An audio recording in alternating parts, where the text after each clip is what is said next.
Heavy action movie. Yeah. Quickly, what movies do you like watching? Anything with Steven Seagal, Steven Seagal. Mel Gibson, Those are old people. Sylvester Stallone, Sylvester Jason Statham, who are the newer guys? Gerard Your Butler. favorite of all time? All days, Clint Eastwood. What? Clint Eastwood. I've never heard of that. Yeah, you're too young then. Books that you read? I got no time to read it. The only thing I read is WhatsApp. You will never look for money. Money will come to you. As a policy, we don't have fundraisers. People just You don't have a fundraising department. No, we don't. As a policy, we don't have that. We're in the most fortunate position that corporates tell other organizations, we'll see you in 6 weeks' time or 2 months' time. We tell the corporates when we will see them. That's We have to take a number. Wow. Right now, I'm talking to my office. I said there's so many people, I can't see them. We make appointments for a month time. turn away. We don't turn them away because what we do, we're very good at what we do. We can't give half a job. If you're saying yes, 100,000 rand, and I want it for this, we're going to make sure we're going to give you 200,000 rand of value for your 100,000 rand. We're going to do it properly for your money and people. On that point of, publicizing all of these things, what about the spirituality of that in terms of, someone would say, but you're putting people's poverty on display, something like that. Leaders and thinkers, movers and shakers, welcome to another episode of the GLC Podcast. My name is Luphumlo, Joka. I've got a very, very special guest. I always say I've got a very, very special guest, but today it's just extraordinary. Dr. Sooliman, founder of Gift of the Givers Foundation, global humanitarian, is someone that we all know. Doc, thank you so much for sitting down with us. Thank you for your time. Actually, before we even start, I was chatting to your colleague over there. She was telling me that you barely get sleep. You don't sleep. You're always, is that true? Well, last night is a case in point. I got back from Cape Town to Durban, and the road from Durban to Pietermaritzburg is normally 50 minutes. It took me 9 hours. The highway was closed. There was an accident. I was 12 kilometers from my home, and the road was closed. I got home at 2:30 this morning, went to bed at 4:45, up at 6, and I was back at the airport. 4:45, up at 6. Yeah, and up at 6, we had to take another flight to Johannesburg to do an event for a company. I did a podcast, some meetings, and I flew to the city. And I've got events tonight now. You've got an event tonight as well? Yeah. After this? Yes. Oh, my word. As I said before you got started, a lot of people still don't know. I was chatting to someone today, and I was telling them that I'm having a conversation with you later on, and she had a lot of questions about the work that you do. So I know that your journey started, when you started the foundation.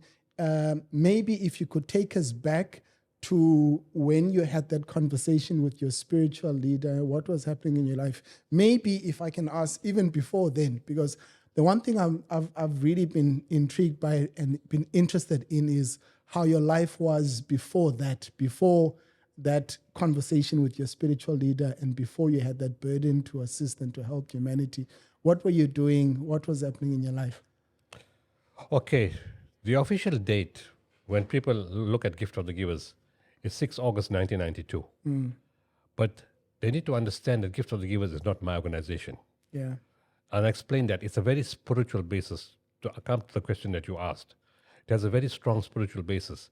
And when I look at that spiritual basis started actually in 1985. I was doing internship in King Edward Hospital in Durban, my last year of medicine. Yeah. And for 6 years, you get caught up in medical school. I was involved in a lot of organizations and youth development and, speaking at Friday prayers at the mosque and that kind of stuff.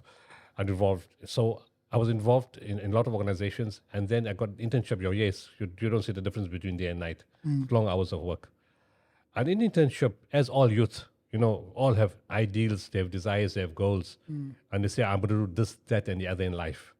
So while doing internship, that's not the end of medicine. I said to myself, next year I will be a medical officer, and then I'll become a registrar, and I'll study further, and I'll become a specialist, a consultant physician in internal medicine. But it didn't work out that way. There was no opportunity to study. There was no post. I couldn't go forward. A lot of youth are faced with the same challenges. Yeah. Now you have two choices. You can sit in a corner And you can wail, and you can mope, and you can be depressed, and you can cry. Or you use your innate God-given potential and say, I'll try something different. And I decided that I'll go into GP practice. It's something that I never wanted to do. But under the circumstances, you have to do something to take you to the goals that you want to achieve. So whilst you got the skills, do something else. From the spiritual point of view, we don't ever pray for what we want. We pray for what is good for us. Because what you want may not necessarily be good for you. And not sometimes, whenever some things don't work out, go back, analyze, look at it and say, why? And maybe you'll get an answer. You're going the wrong direction. You should be going somewhere else. So don't let an obstacle be it's the end of the world. Rather, the obstacle be the beginning of a new life, something different. Always look at it that way. So in 1986, I decided to move to Pietermaritzburg to start my private practice. And the same week I got into Maritzburg, an Afrikaner guy from Pretoria also moved to Maritzburg. But he was in the States. He went to some kind of scholarship, sports scholarship. My neighbor, because I got a new neighbor now, because I'm in a new building in a new city, tells me that there's this Afrikaner guy. He came to buy meat from me. My neighbor's a butcher, and he needs a doctor. So I meet him, I treat him, we speak, we discuss. And then one day he tells me, I was walking through the streets of New York, and I was very dejected, much like how many youth feel. And I was depressed, I was empty, my soul and my spirit felt empty. I felt devoid of anything. In that sad state, I see a man look at me from the corner of the road. I don't know this man, but my heart tells me to follow this man. We have a teaching again. When you're uncertain about something, listen very carefully to your heart, not your head. So he follows the man. The man walks and enters St. John the Divine. It's a huge church in New York, which I visited. St. John the Divine. Yes, it's a huge church. I went there in 2010 on my way to Haiti because of that very reason of that man. He said, when the man entered the church and I entered the church, I realized the man was a Muslim, a Sufi, a master of spirituality. A Sufi? What's that? It's a special branch of Islamic theology, where the spirit of the law it overrides the letter of the law. It's a long explanation, but in essence, it's about serving mankind and doing good. Everything about service. Its emphasis is first service, love, compassion, and kindness. And he said the man was a Turk. In the church, the man then does a zikr.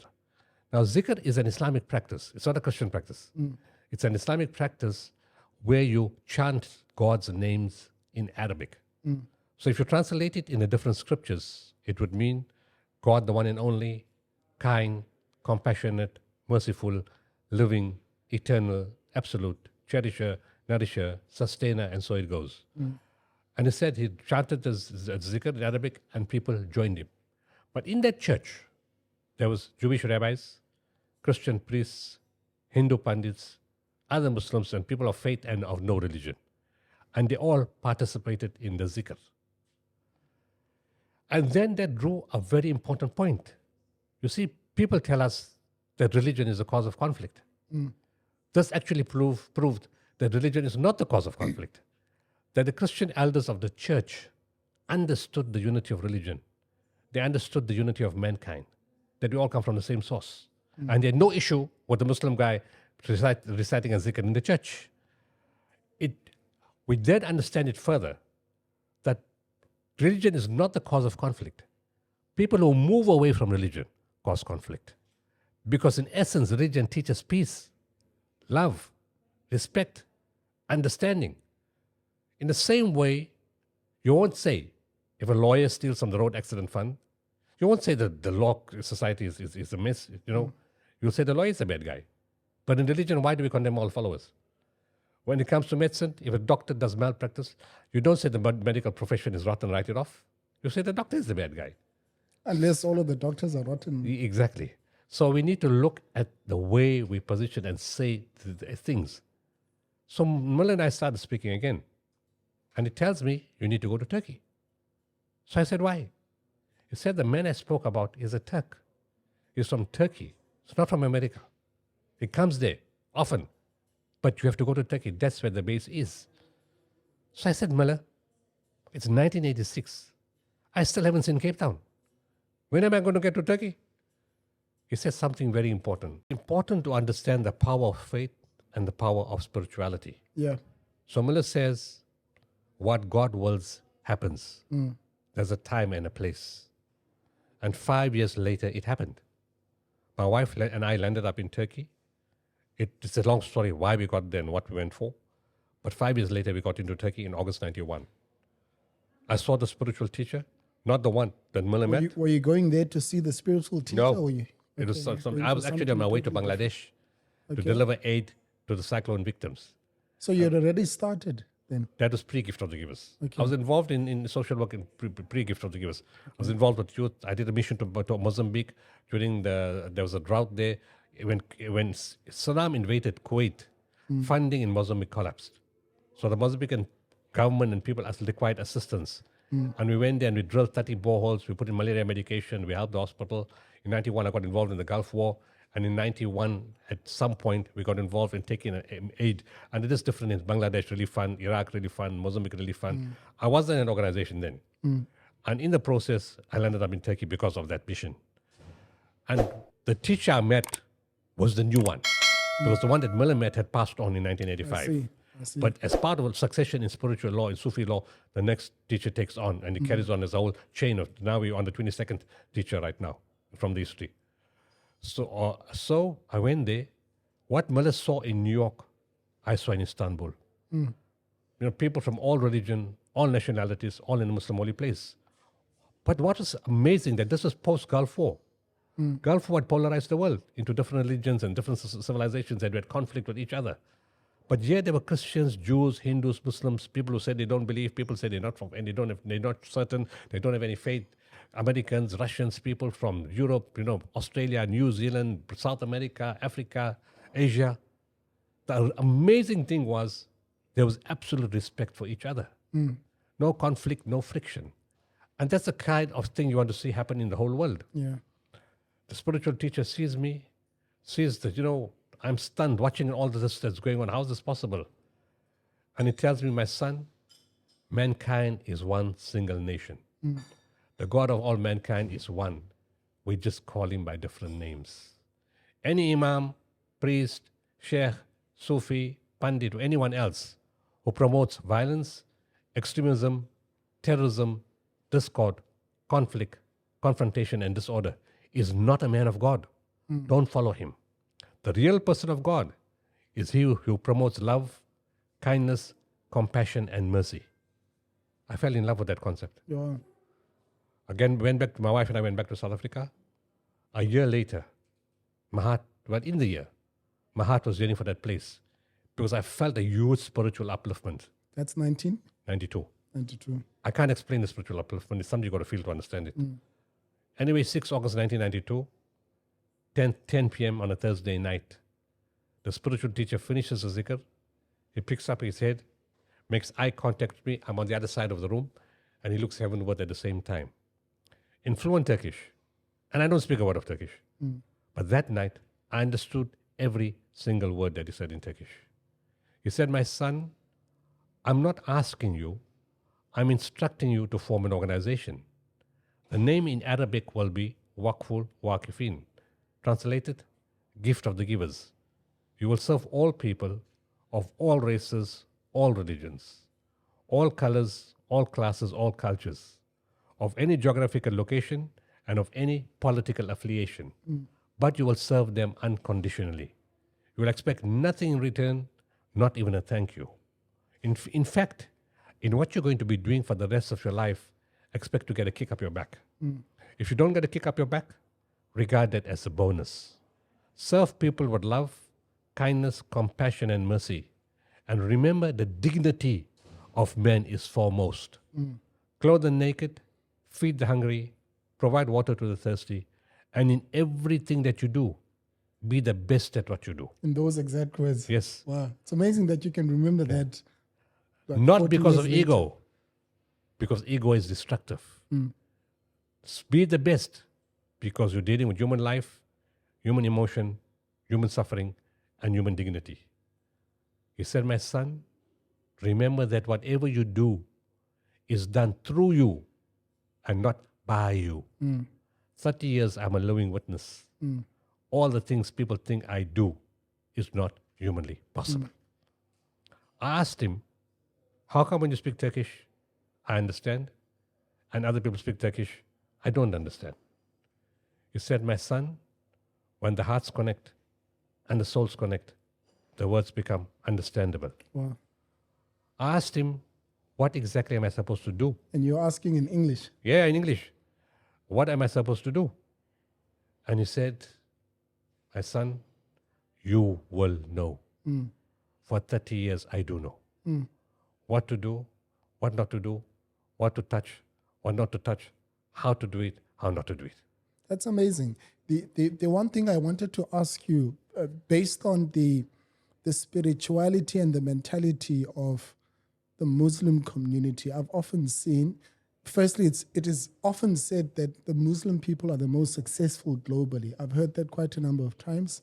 I've often seen, how Muslim people in Muslim communities, how they are so good at building businesses and building things. So I wanted to ask of you what your thoughts are on where that comes from, where that ability of the Muslim community comes from to build things and to, It's a combination of factors. One is, it's not a Muslim thing only. It's a cultural thing or the background that you come from. Remember, Muslims come from different nationalities, different cultures, different race groups.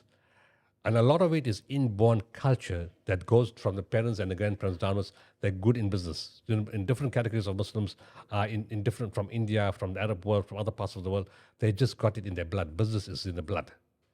But in addition to that, from a not a spiritual point of view now, from a religious point of view, we are told that when you give, you always get back more than what you give.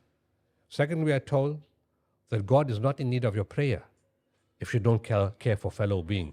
That your prayer will be thrown thrown into your face.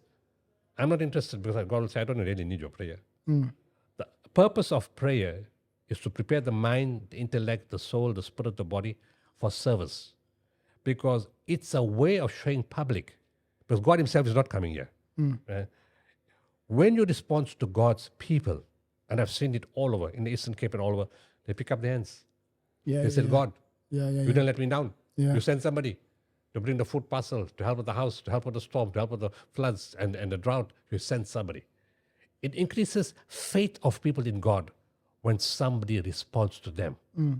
And that's why it is so important that it's ingrained in you, in the Muslim family, from small. Our kids are taught from a small age. Take your pocket money and give it. Charity is an essential aspect of what we do. It's very critical. And you'll find that in the month of Ramadan, when we fast, we emphasize the charity must increase tenfold. And because when you're fasting, you understand the hunger of people. When it's winter, you understand the cold of people. So people will start doing blankets. When there's a drought and people have problem with water, they understand the importance of water. So everything in life is a lesson, a real life lesson. And that's why it is as a strict obligatory duty on us to take out charity. We have no choice about that.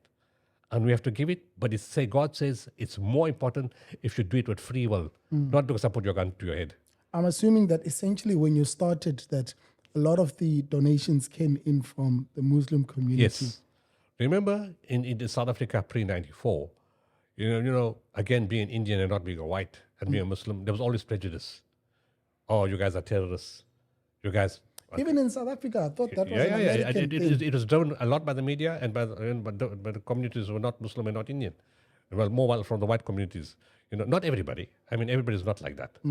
There was people, and it was driven in the media all the time because they were not attacking us, but they were talking about Muslims in general all over the world. You guys are like this, and you terrorists and fundamentalists, and people couldn't understand that. And so we all put with the same brush. So the initial money came from the Muslim community and from my own family. We put our own money, and I put my own money too. That you had made from my practicing. Practice, yeah. Okay. And practice was still growing. It wasn't big that time. Okay. It was still growing. So from there, whatever I could put, I put, and the family people put, and everybody put, and then Muslim community started supporting it. At some point, the media that started traveling with us, and they realized that this is not a religious thing. It's a humanitarian thing. But that real turnaround came in 2017, many, many years later. That's quite recent. Yeah, when we responded to the fire in Neisner. And then they understood our full capability, because people from the corporate world and everybody and the tourists and everybody come there. How we rebuilt houses, how we sent in medical teams, how we supported the firefighters, how we rolled out food parcels, blankets, hygiene packs, supported the bees, did bee rehabilitation for the bees. 22 million bees were destroyed in that fire. We helped the sheep, the cattle, the pigs, the horses, the cow. We helped the pets, the cat and the dog. Yeah. And then we built, as I said, support the firefighters and rolled out support, every type of support. It was at that point that most of the population and corporate South Africa understood that we were really an organization based on serving fellow human beings. Race, religion, color, class didn't matter to us. A few months later, we drilled boreholes in Beaufort West.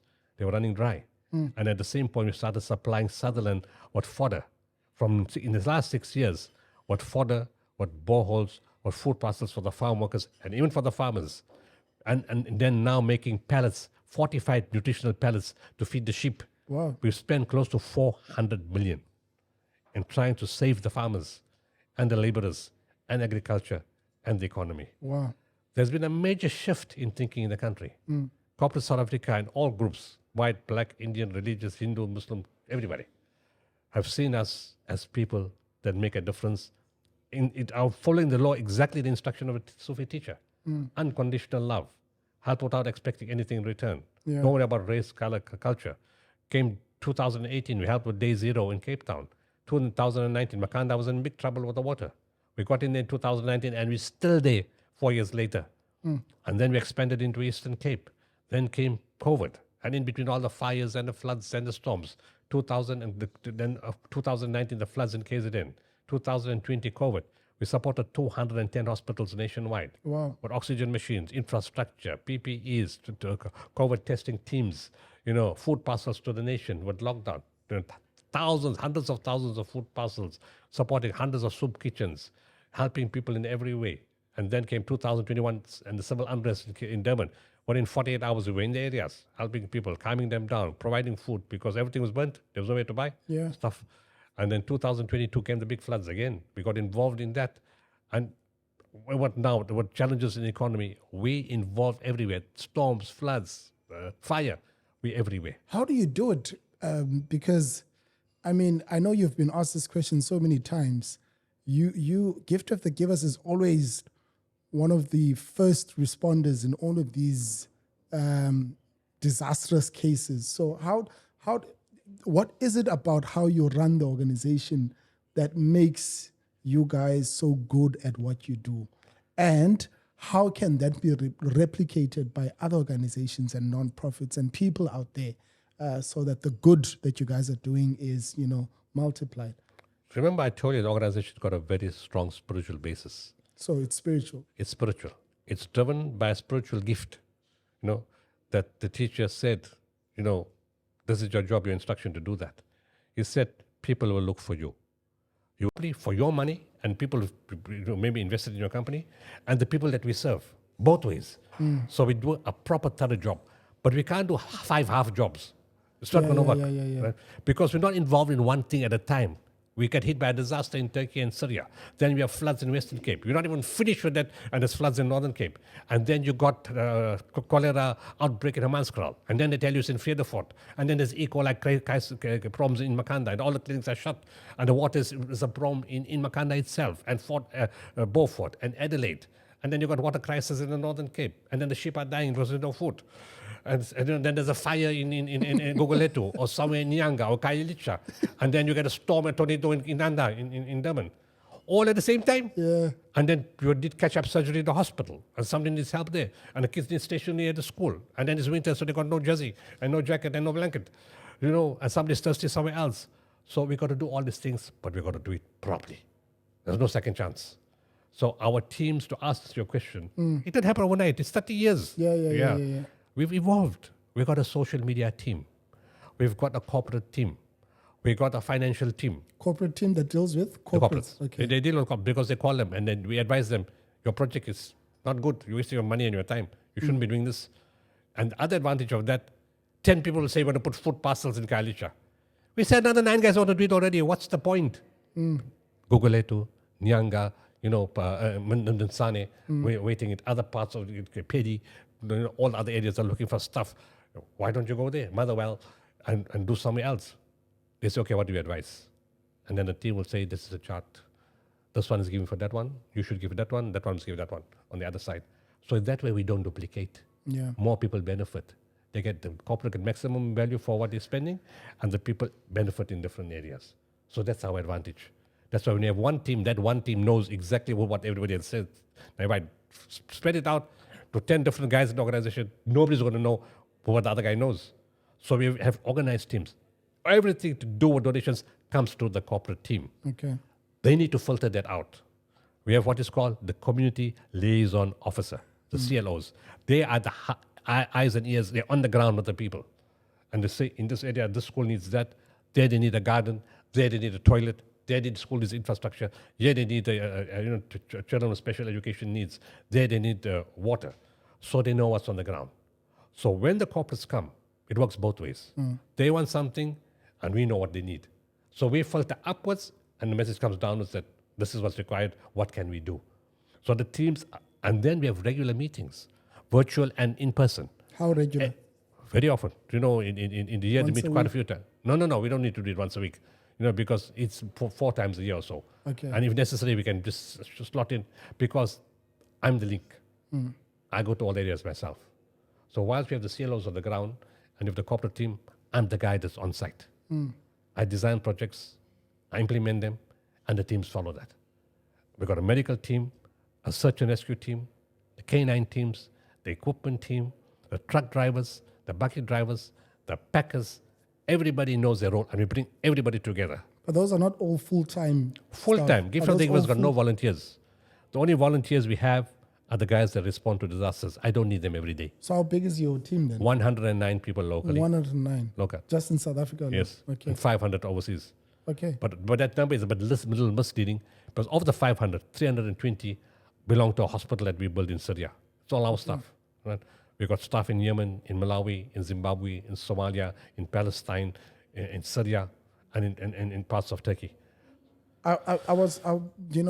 Something you said that just got me thinking about your style of leadership, because you said you're on the ground and you're always visiting, and you're the link between all of this. Number one, that must be very taxing. That must be very tiring. But number two, just in terms of the leadership style, the opposite of that would be someone leading from an office and just looking at data and information. So I'm very intrigued by that. And maybe how can you expand a bit on that and where that comes from, you being on the ground and you always... I started on the ground. Gift of the Givers was me, one person, and my wife, and then eventually one person came, one staff when we opened an office. So I've always been on the ground. Nobody in my organization can bluff me, because I've done everything.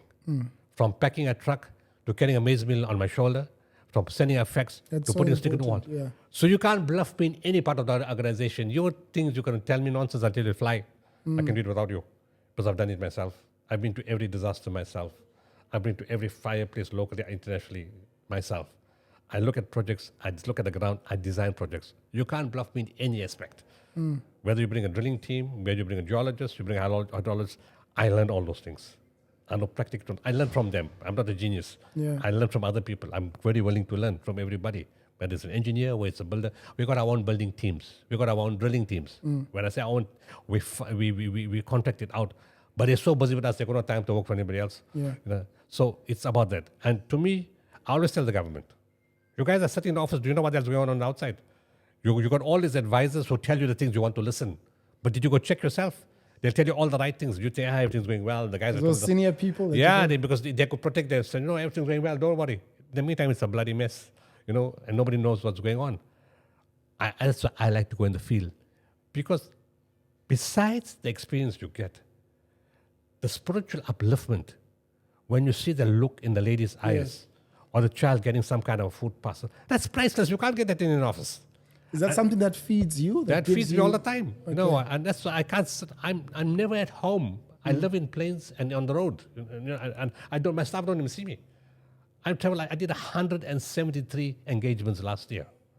Rather do one, just to one person. Don't try to do 100 and mess it up. Yeah. Start off small. When we go to an earthquake, I tell my teams from the beginning, we're not taking the entire city. We're only taking one street. What happens on the left and the right really is not my problem because we can't save everybody. I'm a very cold guy. My teams call me assassin. Yeah. I go into a street and they say, straight in the street, once we finish this job in the street, then we look left and right. Otherwise we're helping nobody. That's an important principle. Yeah. You have to be realistic, measured outcomes, proper goals, but give your full attention. Not half a job. And when you do it properly and consistent, how have things changed for us? Black people from the Eastern Cape are working in big corporate companies. And suddenly we got a outbreak, number of calls from black people in companies and corporate companies. What happened? Did you help my granny? You went to Paddy? You know, my granny called me, you gave her a food parcel. Oh, wow. Yeah. You know, I saw the picture in the social media. That's my auntie that you helped. They're battling there. Wow. Thank you very much. And suddenly, everybody opens towards you. Wow. And it's a consistent thing that's happening all the time. So from 2017, it's just been growing. Is that why you're so adamant on, posting stuff and using social media to put that message? One is transparency. If I don't put any pictures, I don't say anything, they don't say like, what happened to my money? What do I tell the company people? What do I tell the other investors? What happened to the money? We don't want you to ask. We send you the pictures. So you know what we did? At the same time, it gives you an idea of the type of projects the country needs. It can direct government to where they should be acting. It shows the difficulty of people. It shows what help people need. There's a lot of messaging in there. Just a difficult question to ask would be, you said at the beginning, this is hugely spiritual. So on that point of, publicizing all of these things, what about the spirituality of that in terms of, someone would say, but you're putting people's poverty on display, something like that. Have you ever... We always ask the people first. Okay. Let's take a very classical example. Afrikaner farmers will never put their hand out for anything. Yeah. And after a few years of difficulty, they came to us. And they said, when you bring the food parcel for the farm worker, do you mind giving us a food parcel too? So they said, look, we are really in trouble. We are battling, we can't feed our kids. Is that during COVID? COVID and with the drought in the Northern Cape, we can't feed our kids anymore. We've taken them out of private school. We're doing homeschooling. We can't put fuel in the bucket to go fetch the fodder for the sheep also. We are down and out. Our credit card is maxed. The co-op is maxed. The overdraft is maxed. We can't do anything. We just can't. We need help. And then they tell us, put our picture on social media. We want people to understand it's not a shame. It's not a problem to be in difficulty, but it's not created by us. Because other people may not ask, and some people shot themselves. So we want to prevent that kind of crisis. The people say, take the pictures, please come. We don't mind you put the pictures because this is the reality of our situation. If people don't know, who's going to help us? Yeah. So even when you go to disasters, people say, please put the pictures. We want people to know what our status is. Otherwise, nobody's going to come here to help us. From a spiritual point of view, we have two teachings. Do charity publicly and privately. We think there's a contradiction in terms. No. As a community, you do charity publicly. Because in that way you say, this community or this company or this organization took stuff and gave it here. You're encouraging, you're motivating, you're driving other people to do the same thing. But me as Imtiaz Sooliman, the world doesn't have to know what I did with my private charity. I see. Whose house I gave it to, where I went is nobody's business. That's my personal business. It's not to get. But as gift of the givers, yes, I'm the face of gift of the givers. But as gift of the givers, we took your money and we put it there. I see. Go ask So the it's person. more of an accountability, Yes, transparency. fully transparency. Tomorrow you can't say the money disappeared. And of course, remember, when you're serving people, you want more support to help more people. Because when you go there, you can't help everybody. There's 50 people who need wheelchairs, you can only do 5. So what happens to the other 45? But when they see the 5 wheelchairs, you may get 10 the following week. You can give the other 10 people wheelchairs. So it's about marketing so you can help other people benefit themselves. They become independent. They become, in their minds, it causes mental illness too. Oh, I'm troubling my mother, my sister, my brother wanted to come take me off the bed. They must take me to the table. They must take me to the toilet. They must take me to the bath. I'm stuck the whole day. They're stuck. They can't do anything. What do you do? And because you don't have a wheelchair, 4 or 5 family members get involved. It's heartbreaking. Yet one wheelchair, everything changes. And I'm telling you about wheelchairs because tomorrow we're launching the wheelchair project for the Eastern Cape. Yeah. Not that we haven't done it before, but a journalist wrote about there's a shortage of 5,000 wheelchairs in Eastern Cape, and we're starting off with 1,000 tomorrow. It's not that we're starting for the first time tomorrow. We've been giving out wheelchairs, but symbolically, one Mandela Day, we're rolling out 1,000 wheelchairs, and we're doing the first 50 tomorrow morning. Well, let's look at. I think that's an amazing project. I was actually talking to one of your colleagues who heads up your team in the Eastern Cape about that, and the stories she was telling me are just, they are heartbreaking of how people have to carry their children because they don't have wheelchairs and all of that. Let's look at your journey. It's been 31 years or so of Gift of the Givers Foundation. You and the team, we know it's not you, but through you, a wonderful organization has been built. I'm sure that you've made mistakes. I've listened to a couple of the conversations you've had with other people, some podcasts. Number one, let me say, I was trying to look at the articles that are written about Gift of the Givers, and it was difficult to find something negative, because I was trying to see, what are people saying, and everything that I was reading is positive. And I was thinking to myself, I don't know what to make of that, because there must be mistakes that you've made as an organization that maybe other people have discovered and written about. And then I came across an article that was written about you and the foundation and IFP and some parcels that were given, and that story. But I wanted to ask you in terms of mistakes, because for me, authentic leadership is also about learning from mistakes, because we're human, we make mistakes in our organizations and what we build. Are there any mistakes that you can look back and say, maybe that project, we shouldn't have handled it like that, or we shouldn't have gone into that community? Is there anything like that when you reflect back? Or? Because it's spiritual, I haven't found any issues. I can say certain things. I'm OCD. I think I let go too late. Okay. Yeah, everything I want to do myself, because that's the issue of trust now. So everything do a little late. Trust with the team. What if people are new people to work for you? Okay. All right? Can they do it as good as you? And, that is one challenge. The second thing is we never had that kind of money to keep paying salaries because I didn't know volunteers. So in time as it grew up, we brought people in. But I should have maybe have brought them in a little earlier. But I learned very quickly. And I didn't micromanage the people. I allowed people to develop their own skills and said, do what you want, come with a new fresh idea. Sure, that's the biggest mistake I made. They all come with 15 different ideas and they're all correct. And that's why the organization just went straight through the roof. And they feel empowered, they feel honored, they feel respected, they feel they're valued. Which is a great thing. And they do a great thing, and then if 15 guys, people say, be in management and you delegate, it doesn't help. The work increases, and you're going to make sure everything's going right. But I have no problem with that. I should have probably done it a little earlier. The IFP thing wasn't a mistake. It was mischief. IFP had paid for the food parcels themselves. So I read that. What the ANC didn't realize then is the IFP didn't ask for the food parcels on the day of that election. They'd asked for it 6 months previously.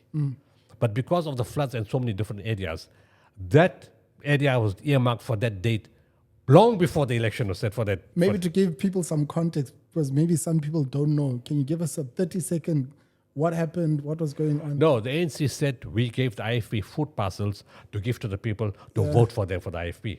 That wasn't true. And the IFP had actually given 250,000 rand, but not for that area, to just help people generally. Yeah. And as we do for donors, if a political party gives money, they're most welcome to tell the people, this is our money. We bought 100 food parcels. You can do it to corporate companies. The corporate company can come and say, we paid the money and here's a food parcel. What stops a political party from doing that? Yeah. Right? But they can't take mileage with somebody else's money. That's what some political parties want to do. They want to come stand with you and say, we help you. They haven't. And that was something about Zuma. When you went with Zuma somewhere, he would tell the people, don't thank the president of the country. Don't thank the president of the ANC. We didn't bring anything. He says, you want to thank somebody? Thank them. they brought. Well, I didn't bring anything for you. It was always Did you guys work together on projects? many times. I met Zuma many times. I mean, we do projects, and as a guest, as the president of the head of state, people invite the head of state to come to events. They invite ministers to come, but he never took credit once for something that was never his. Always, said, "This is help them, thank them. Don't come to me. Come to him. Go tell him." We had a very good relationship. It's amazing. Yeah. So I've been to Luphumlo house. I've been to his house where he stays. I've been to in Kandla. Yeah, yes. Invited me many times. And so we did those kind of stuff. So it's always, they said no, the food passes were there to get the election. It was nothing to do with that. That date was booked by us because we have a schedule. And it so happened that a by-election came and it coincided with the date, and only once in 30 years. Yeah. Obviously, something is not making sense. If you do that consistently all the time, then you can say that. Yeah. But what about how the ANC has benefited in so many areas that we've been to? They don't talk about that. But people within the ANC told us, we apologize. What they said was incorrect. Do you have, I'm sure you've got your own political views. I've never heard you speak publicly about, whether politically you vote for any political party, anything like that. I mean, we're going into 2024 now. I think part of how we can fix the country is to put the right people in power so that there's no other way. Manage.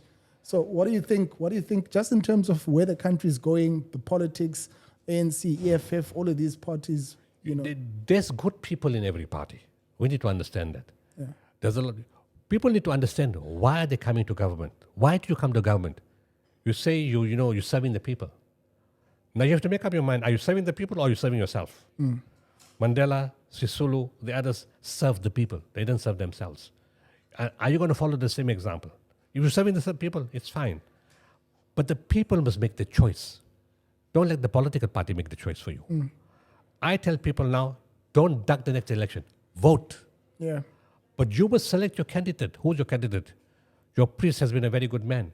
For the last 15 years, you know the man. He comes at night, he comes in the day, he comes, checks the house, check how you're doing. He's a good man. Your CPF guy, Community Police Forum guy, your local some administrator, somebody always there for the people, not asking for anything in return. Consistent for the last 15 to 20 years. Good character, good person. Tell him, please, stand. You know what? We want you will serve the people. Government does not tell us what they want us to do. We must tell them what we want.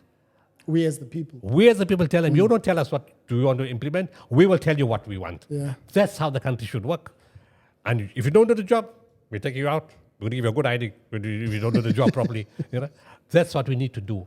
And then only people who really want to serve or committed or dedicated will take that, because it's a lousy job. It's a thankful job. I'm putting you on the spot here, but should we be voting for the ANC? Should we be voting them out next year?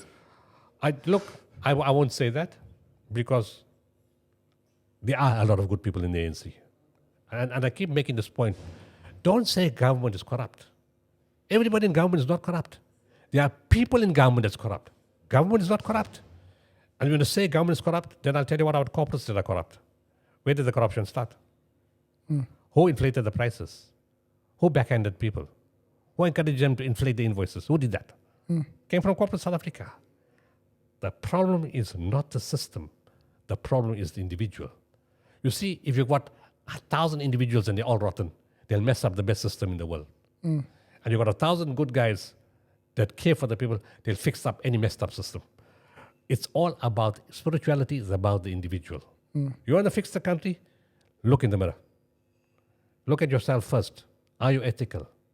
4 important qualities. Do you have spirituality, morality, values, and ethics? And to the young people, when you make progress, don't forget where you came from. Don't forget your grandfather, your parents who've striven to put you where you are. Unfortunately, a lot of young people have forgotten where they've come from and the sacrifice what their parents have done to put them where they are today. It's a glorious life, a materialistic life. Have the fun. You're forgetting the hurt and the pain you're causing to people who suffered for so many years. Please don't ever forget that. I admire the people who pay the black tax, or look after 20 or 30 family members, or find it important to do that. That, from a spiritual point of view, we call it a huge blessing. To take care of the elderly people, to take care of the mother, to take care of children who are vulnerable. That's a huge blessing. What it fills the soul, no one in the world can buy that. And we need to understand that very, very clearly that yes, make money, but do it the right way. Don't trample on somebody else. Don't be dishonest. Be dishonest. Do things the right way. Remember your family. You will see it. You may not be a multi-billionaire, but then again, what's the point of being a multi-billionaire? How much can you eat? So we have a teaching, what you don't spend is not yours. Wow. So I give every child, every year, tell me, yes, What 2 you billion don't rand. spend is not yours. Of course. What you don't spend is not yours. If I give everybody 2 billion rand, please tell me how many lifetimes you're going to need to spend that money. You can buy 50 houses, but you can only stay in one. You can have 20 bedrooms in a house, you can only sleep in one. You can have 7 cars, you can drive one, the 6 the battery is going to go dead. The tire I'm going to sure go flat. billionaires don't like you. No, a lot of them have reflected. Is it? A lot of top guys, CEOs, MDs, auditors have come and said, what have we done with our lives? It's a pointless, useless life. We made money and made money and made money and made money. Now what? There is no contentment. It's from a spiritual point of view, the richest guy on earth is the guy that is most content, because then you don't need anything else. And as you get older, if you eat more, you're going to get sick. And all that money you're going to go to hospital with. So it doesn't make any sense. So when you make the money, nobody's stopping you from making the money. Please make the money. Create jobs. Yeah. Make people happy. There's a man in Durban. So somebody wanted to buy his factory out and said, you don't put machines here. You can make so much more money with machines. So the guy said, you're right. I can make much more money with machines. No doubt. But he said, my father told me that every job I create, every night when that man goes home, that man, his wife, and his children pray for me. Because I gave them a blessing, a job. The moment I put the machine where, the machine is going to pray for me. That's why it's better to create jobs. And I said, yes, I make less money, but I still got a house. I still eat. I'm still surviving. What more do I need? It's about satisfaction, contentment, being grateful. Last couple of questions before we let you go, Doc. One is, I know you don't want to go into politics. No. You've said that multiple times on multiple platforms. But let's assume But also that... it's a spiritual instruction. Is it? I was given an instruction in 1995. The teacher saw way ahead, and he told me, you will never enter politics. You will never work for government. You will always work with the government. And for 30 years, you've seen me work with the government. We fight in the day, punch each other, but at night we're friends. With government? Yes. Oh, that's nice. Yeah, we because I'm outspoken. But yeah. there are the good guys who understand the value of what you're doing. Yeah. And as a result, they want to do the right things too. The good people in government. I wanted to ask you, based on that, I wanted to paint us another. Let's assume that for some reason the spiritual instruction changes and he comes and says, no, now South you're right. Africans are too good. I'll tell you something else. South Africans are too good. They said we're going to write to the spiritual teacher. We're going to tell him to change the instruction. Why not? But let's assume, because I was thinking about this and reflecting on this today. Let's assume that the spiritual instruction changes and he says, okay, now is the time, maybe 100 days, you must be president. Let's examine those 100 days with the 31 plus years you have of working with people from all sorts of communities. What do you do? What do you change? I change a lot of things. First of all, I change the ethics of people. People work in hospitals, they work in schools, and they're civil servants. But they think they're entitled. Not everybody. A doctor goes and works in a hospital, and then he's got permission to do private practice. He doesn't give his full time to the hospital. He gives more time to the private practice. What happens? Health system is very bad. They don't look after the people. It's not the health system. It's the unethical behavior of individuals. There's not taking care. They're getting paid for something which they haven't done. But how do you change that? You have strong management. Country needs strong management. There's a big problem in this country. Leaders will say, you don't do your job, you're out. Fire the wrong people, get the right people. Yeah, get the right people in. And no mercy. Sorry. As I deal with compassion, but no mercy. Anybody that messes the system up. In ESCOM, they asked me, they said, if I see people breaking the system, shoot on sight, I'll have no mercy. Because you're affecting the lives of 65 million people. Children are suffering, people are suffering, jobs are being lost because of the greed of some people. Sorry, you don't belong in our system. And I would be very, very hard. I'll retrain the cops. And I tell the cops, if you're scared to die, go find another job. To go into parks and recreation, go do something else. It's not your job. Sele has told him many times. People laugh at him. But he said many times, don't die with your gun in your holster. You enroll there. This is the calling. People don't go to a country because they got a good health system or good education. They go to a country if the security is good. No other reason. Yeah. So if you do the security well for your own people, you'll have lots of tourists that will bring a lot of income to your country. They will come and stay and be happy. They feel safe in that country. So in the same way, our fixed health, there's lots of things. Maintenance, management, infrastructure, equipment, and there's one more category, and staff, personnel. 5 crucial things to fix in the health system. You can't cut registrar posts and say there's no money. Registrars train doctors, junior doctors. They become specialists. They bring dignity to the system. They improve the quality of healthcare. You cut the registrars, you kill the entire system. Schools, tell teachers, please come back. But you can't be taking your grandfather's time and being relaxed and being easy about it. That could be your child. Train the child. Bring in more special education need teachers. There's kids with learning disorders. Where's the future for them? There's not enough trained people. Psychologists, the whole country's messed up since COVID. Mental health issues are a huge issue in the country. Yeah. Universities take 7 clinical, 7 educational, and 7 counseling psychologists. We need thousands of them. You talk about job creation. Really? We need thousands of nurses, doctors, psychologists. Where's the big deal? What's the complication? Finding the people. You got too much of guys in the civil service in the administration. A director, a chief director, guy below that director, a PA for the PA. Post, yes. 15 different people for one job. And not one guy can sign the form. And the country gets paralyzed. Remove all that. We are 109 people. We run the entire projects in the whole country. That includes drivers, staff, receptionists, finance guys. If he can do it, why can't you? A lean government. Lean and mean. And 15 guys, that one says, no, it's not my fault, it's his fault. And that one says that one's fault. And that one says that one's fault. But me, 2 guys. It's either you or him. Nobody else. Who did it wrong? You'll see the efficiency. And my teams work. Yeah. They're efficient because they're small in number and they take responsibility. And above all, you don't have to police anybody. You look in the mirror, you have those 4 qualities I spoke about. Spirituality, morality, values and ethics. You'll police yourself. Nobody will need to police you. And when we reach that level, we can fix anything. That's amazing. Don't need money. You don't need money because you're accountable upstairs and to yourself. Doc, thank you so much for your time. Thank you for sitting down with us. Last couple of questions, just on your personal life. So what do you do to relax? What do you do to unwind? Because you're always on the road. You're always busy. I'm asking because I think looking after your mindset is important. Looking after your, what's the right word now?